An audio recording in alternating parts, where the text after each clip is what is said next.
I was walking home late one night. I live in a residential neighborhood that is virtually crime-free. My neighbor Ginger, a beautiful 30-year-old cutie, was walking into her house.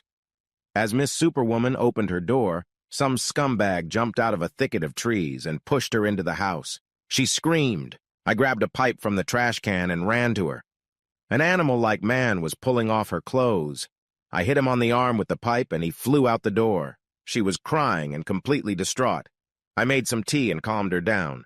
We called the police and explained what had happened. When the police left, Ginger took my phone number in case the jerk came back. I never hit on Ginger. She was too attractive. I was married for 5 years to a gorgeous doll. My wife was hit on by half the guys she dated. Eventually, she found Mr. Irresistible and left me. Now all I wanted was to meet an average woman who, like me, longed for children and a comfortable life. A few days later, Ginger called and took me out to dinner to reward me. We went to a small Italian restaurant with delicious food. Ginger is very smart, witty, and fun to be with.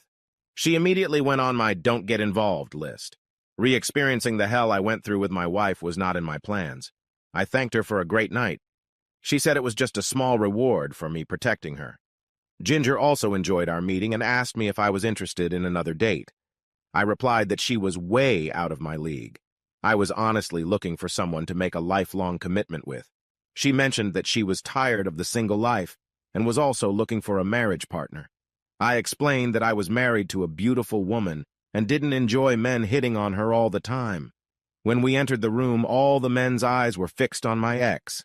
When we were at a party, I was amazed at how many of my male friends joined us for conversation. At the event where there was dancing, she spent all her time either dancing with some stud or refusing to dance with anyone. I was aware that all the players were constantly trying to get her attention. She didn't seem to notice anything. Apparently, my ex-wife wasn't so inattentive after all. Ginger was even more attractive than my ex-wife. "Tom," Ginger said bluntly and sincerely, "you are a very sweet and bright, funny person who is a pleasure to be around. I don't consider you a failure. You could outdo anyone I've ever met." I thanked, but discreetly turned the conversation in another direction. We stopped there. I'd meet her on the street and we'd have brief conversations from time to time, but that was it. Well, at least for the next few months. A few weeks before Christmas, Ginger stopped me and asked if I could accompany her to her office Christmas party. She wanted me to experience a date with her among people. I couldn't refuse. She looked adorable. Ginger surprised me when I took her hands. She was very conservatively dressed, with a minimum of makeup.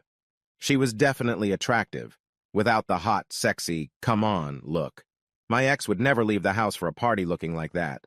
Ginger was too good-looking to be considered unattractive, but she was as unassuming as could be for a naturally gorgeous babe. She mentioned that she was an executive secretary and always dressed modestly at work. I was surprised myself, finding myself impressed. That evening we had a ball. She danced almost every dance with me. The men paid attention to her, but they didn't flirt or hit on her much. Ginger exuded strength and confidence without being overly familiar. She explained that at work she was serious and didn't tolerate any nonsense.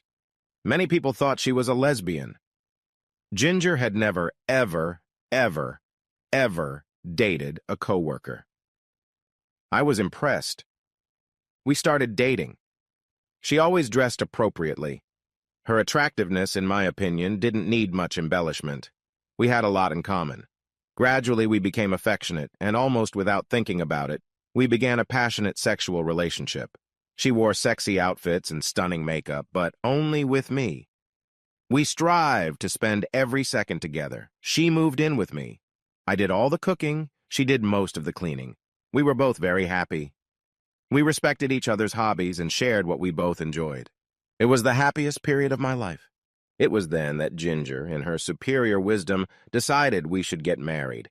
I liked the way we were and liked the idea of marriage. After all, it was what I'd always wanted with the right woman, of course. I had a lot on my mind. I spent time researching what makes wives cheat and what to look out for.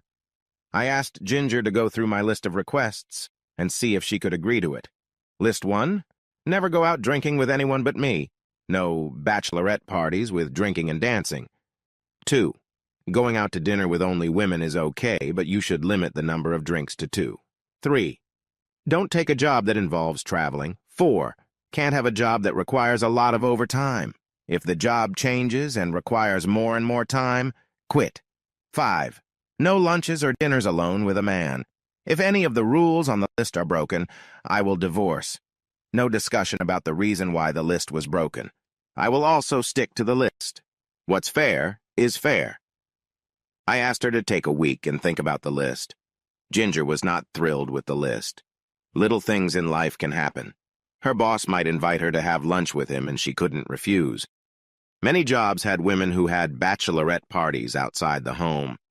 It would be hard for her to turn down a great job just because it involved traveling. After much discussion, we decided that marriage was ruled out. Since we were both looking for partners for life, we should have parted ways since we obviously couldn't agree. So we separated.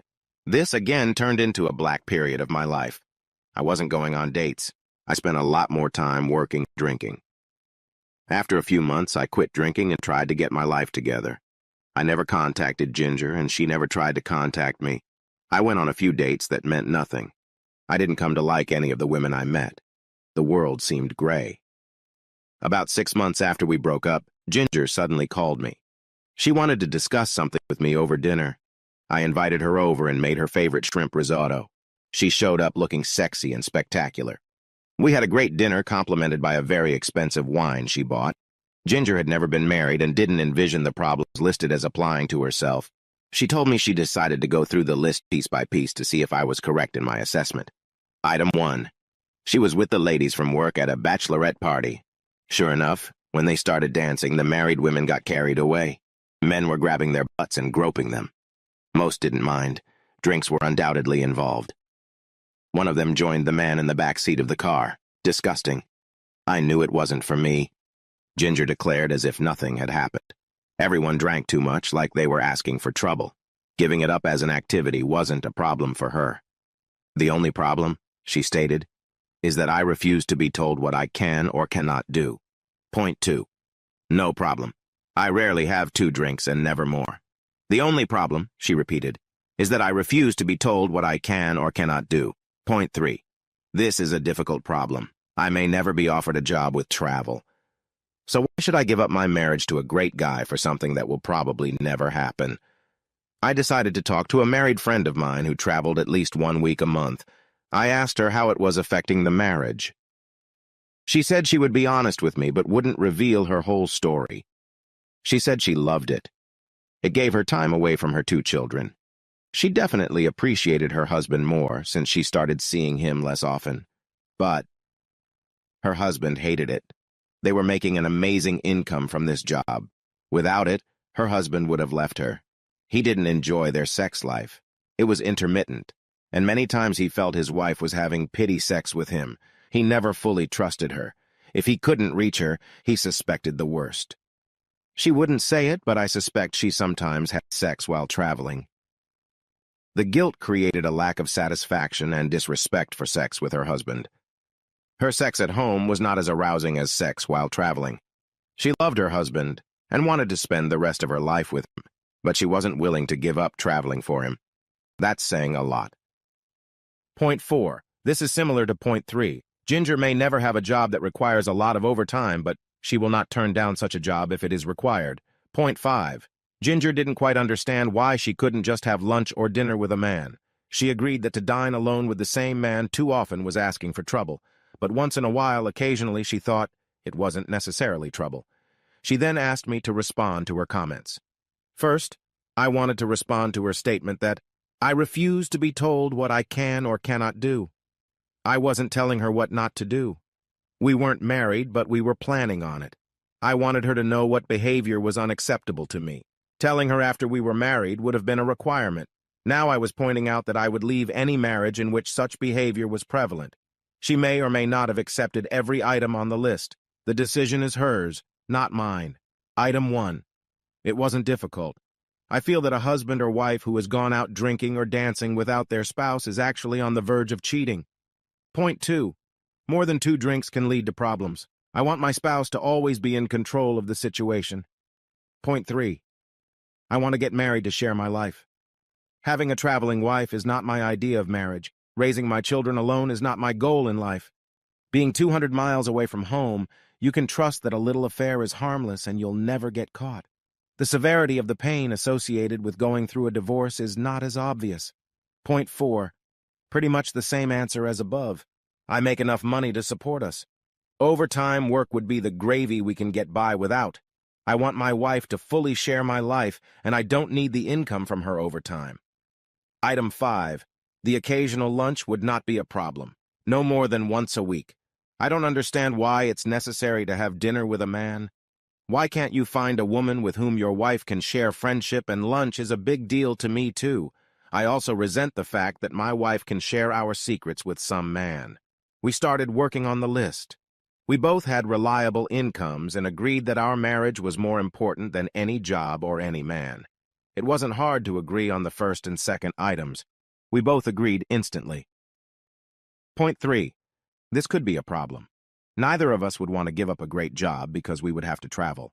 However, leaving our spouse at home with the kids was also not an option. After some thought, we decided that marriage was more important than work, that a small amount of traveling was acceptable, but if it caused problems in our marriage, such work would be discontinued.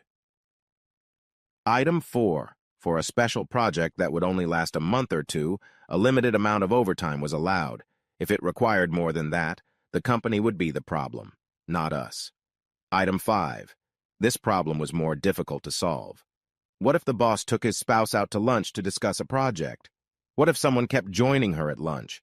Well, if on rare occasions the boss joined the spouse for lunch, that was acceptable as long as it was actually work-related. The opposite sex was acceptable if it was rare, and if you usually ate with someone of the same sex. After that, we agreed that the list was not a law, but serious guidelines created to make both partners more comfortable. Divorce was not a threat, but a consequence of bad behavior. The list pointed out bad behavior if it became habitual. Proof of infidelity was not required. Just stepping on a slippery slope was enough, and it would be considered enough for divorce. That opened the door. We started living together again for the next 6 months.